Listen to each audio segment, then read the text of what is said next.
What is going on, everyone? Welcome back to another episode of the Extreme Lifestyle Living Podcast. Now, thank you again for tuning in. I am having so much fun with these podcasts recently. Just doing shorter, sweeter, and just being more authentic with who I am as a person. And honestly, just challenging myself to have more, like I said before in other previous podcasts, that I'm trying to be more impactful, bring more value, and just overall challenge myself to keep growing in this direction of podcasting and speaking about self-help. And just a lot of my personalities in these podcasts. I really enjoy it. And today's conversation is entirely about depression. And we're going to talk about depression. We're going to talk about a few avenues of it. We're going to talk about how it is and why it is important to discuss your emotions and how to embrace them. A couple avenues of self-help or self-expression to make sure you get into those avenues, and a couple personal, I wouldn't say tips, because again, I guess like personal pieces of feedback through my experiences that I'm going to share that helped me a lot handle my depression. So depression is a mental health disorder that affects millions of people worldwide, yet it is still often stigmatized and misunderstood. And one of the biggest reasons why I personally got into depression as a leader, in terms of talking about it, I've always battled with depression, and I had a lot of experience with my own struggles throughout the course of my entire life. But one of the stats that stood out to me the most when I was doing a lot of my mental health work locally here was that every November we have Men's Mental Health Awareness Month, and we celebrate every 60 seconds. We don't celebrate, but we bring awareness to every 60 seconds. Or every 60 seconds, 1 minute, we lose somebody. And that stat is outstanding when you times, how many minutes do we have in a day? How many people do we lose a week? But the stat that blew my mind was that for every one successful suicide attempt, there is 25 failed attempts right behind it. So I started every number you've ever read, for the most part, within obviously, you got to be careful how you say it, because I'm not saying these are proven stats, how up to date they are as of today, I'm not sure. But I know last November, just breaking it down for loose terms, was we have a couple million people that have passed away yearly. And it's like you times that by 25, because every successful one attempt, there's 25 failed attempts. So that's just a personal reason why this always stood out to me. And I was like, damn, I really felt more compelled to help through leading by example and embracing my emotions, talking about my personal experiences, and just having an overall conversation about it, because I've struggled with it. I still struggle with it. I know I'm going to struggle with it for the rest of my life. And it's one of those things that it's all about having more awareness, the better, So if I can be out in the front, maybe leading by example in the pack, and having maybe a little bit harder conversations if some people aren't courageous enough or embrace that part of themselves yet, then I, like I said, feel compelled to. So now that I'm off my little bit of a rant, we're going to be discussing why it is important to discuss these emotions and how we can find ways to self-express to help embrace these emotions. So first, we got to start off with the most important avenue of depression, understanding the severity of depression. So depression is not just a feeling of sad or low. It's a serious mental health disorder that affects a person's thoughts, feelings, and behaviors. It can all lead to a lack of motivation, difficulty concentrating, and the worst case scenario is suicidal tendencies or thoughts. Depression can be caused by a wide range of combinations of many factors: genetic, biological, environmental, psychological, all of them. But none of these are a sign of weakness or a personal flaw, because depression can honestly affect anyone regardless of age, gender, or background. So I want to give a quick blurb about genetic, biological, environmental, and psychological factors about depression, because I feel like there is, like I said, there's a huge stigma with depression, and it's widely misunderstood. So genetic forms of depression is that it runs through your family. One or both of your parents have experienced some type of depression condition. So that's genetic. Biological is associated with change in the brain chemistry or function. That's imbalances in your neurotransmitters. That also can be other biological factors like other hormonal imbalances, other chronic health conditions, or other mental health factors like anxiety or any other thing. Sleep disturbances is a big one as well, but another one is environmental. Environmental could be a few things that could spark depression. Like environmental could include trauma, abuse, neglect, and any other adverse event that put a person's risk of developing themselves which can cause depression, living in a challenging or unsupportive environment, such as coming up in poverty, experiencing discrimination, or lack of social support, that can all contribute to developing depression. Stressful life events like losing a loved one, job loss, or relationships can also all trigger episodes of depression, and those are all considered environmental factors. Psychological factors is like low self-esteem, negative thought patterns, history of I mentioned another one earlier, but history of anxiety and other mental health disorders can cause a person's vulnerability to depression. So there's psychological, environmental, biological, genetic.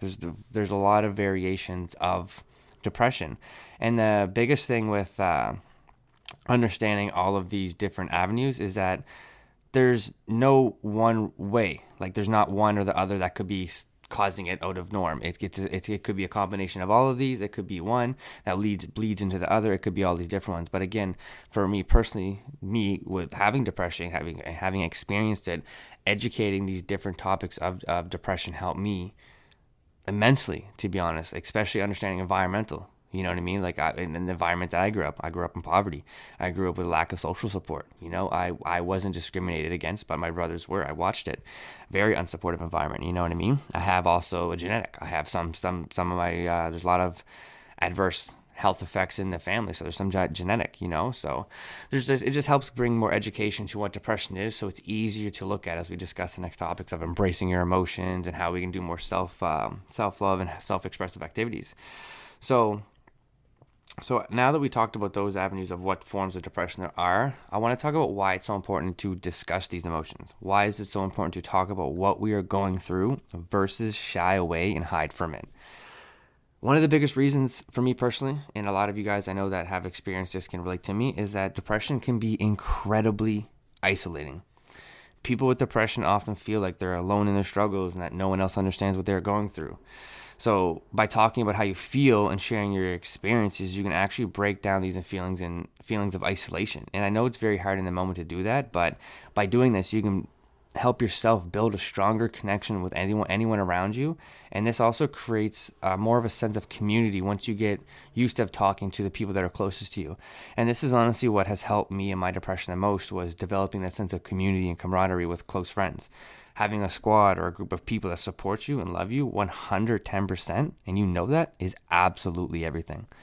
Another reason it's important to discuss depression is that it can help us identify and address the underlying causes of our symptoms. Sometimes depression is caused by one specific event or situation, such as a traumatic event or major life change, someone passed away, or your career changed, or maybe a bad breakup, whatever it is. But by discussing our symptoms, we can work through these roots and work and identify the root causes of our depression and develop a plan to address them all. This is exactly what I did when the pandemic hit. We were in the house. We were just like, our backs against the wall. This is what was going on.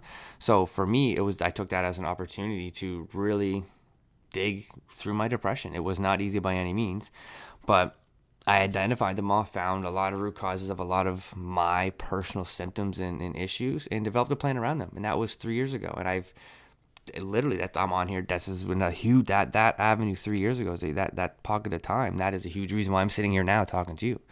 So now I know I'm making this sound very easy. Just discuss your emotions and you'll be fine. But here's why it's hard to discuss your emotions. And this is another reason why you have to discuss your emotions with what you're going through. And the reason why I'm so passionate about this part of this podcast right now is because this was a big one for me. This was everything, I kept my thoughts and my life to myself for years. Like 10, 15 years. And that's what I'm saying. I'm not downplaying how, just make it easy to discuss your emotions. But one of the reasons why you may hesitate to discuss your emotions surrounding depression is that you may be unsure of how you even feel. And what that comes is that you're unable to articulate how you feel, and you're unable to articulate your experiences. And this was a big one for me. And another thing too is that understanding the different avenues of depression is that they can manifest in a wide range of symptoms, including fatigue, including feelings of sadness, hopelessness, emptiness, and physical symptoms like fatigue, changes in appetite. And as everyone around me knows, like personally, really people know me closely when I'm like not doing too well. It's my personal favorite, irritability. So I know it can be challenging to sort through these complex emotions and put them into words, particularly when they may seem contradictory. or difficult to explain because I've been there. And on top of this, you don't want to be rambling for 20, 30 minutes in front of other people or feeling insecure and then overwhelming others with your emotions, which all of this kind of bundles up into a big ball of what can lead you to talk about all of these less likely down the road, you know? So that part right there is like one of the biggest things for me when it came to depression was like we're so quick to feel the isolation and just not talk about it, and it's like it's so hard to try to talk about it because because we don't know how we feel, because of the emotions we have, and the scared of like, you know, overwhelming other people's whatever emotions, and it's so many different factors.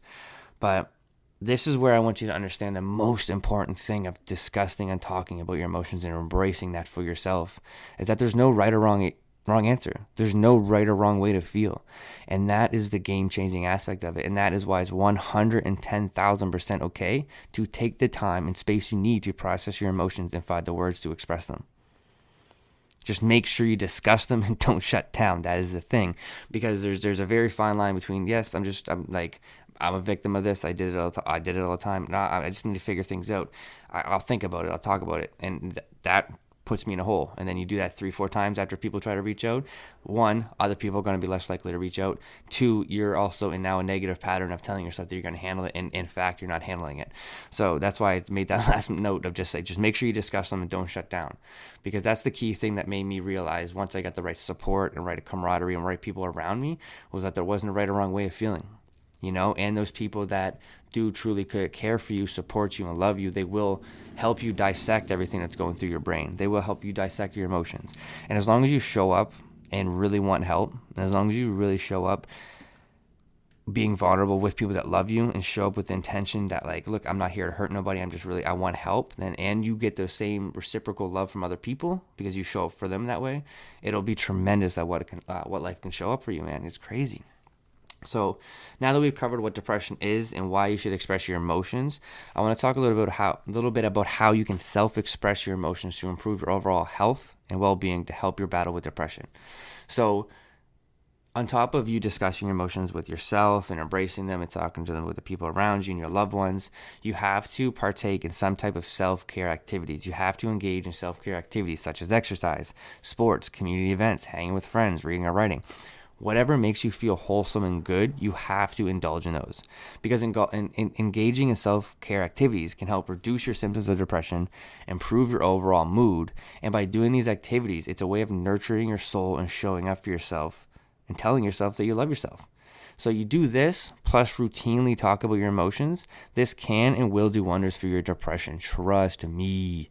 I'm 28 right now, turning 29 this year. I'll never forget, this is why I'm in the fitness scene now, 21 years old, looking in the mirror, and I just knew, and I get cold chills every time I say it because I knew that I was not going to be here on this planet that much longer with how I was feeling. So when I started the gym, I said if I can change my physical within the next 60 days, then that shows me 1% proof that I can change my mental. And in that 60 days, I lost 35 pounds of fat, changed my life. And then since I was 21 till now, 28, I've been digging deep, knowing that I'm worth more on this planet for a reason, and that's another reason why I'm feeling compelled to stand in front of the pack and I'll cry in front of everybody about my depression, because I know even if it's in front of 10 people, I know that even if one person experienced that by any means, any percentage, they'll know that they'll take that away and that'll be enough strength for them to get through theirs. So talk about your emotions, find things that really make you feel fucking good, self-care activities like exercise, sports, community events, hang with your friends, reading, writing, whatever the fuck it is. You hang with yourself, you make yourself feel your best, that's great. Let's do it. And then talk to everyone and embrace your emotions. Let's do that as well. And then you like I said, doing this, self-care activities, plus talking about your emotions routinely will do wonders for your depression. So to wrap it all up, depression is a very, very serious medical condition that affects millions of people worldwide every day. So it's important to discuss these emotions and find ways to self-express to embrace these emotions. Remember, by identifying the root causes of your symptoms and finding the healthiest ways possible to manage them, you can improve your overall well-being and live a happier, healthier life. And last, and I think the most important, is remember, It's okay not to be okay, and there's no shame in that. Just don't ever fucking give up. I hope this helped. I'll see you in the next episode. I appreciate you guys all, and this is a really, really personal, passionate episode for me, and I'm really excited that you guys are tuning in. I appreciate you guys. Let's fucking crush this week. It's Monday. Let's fucking go.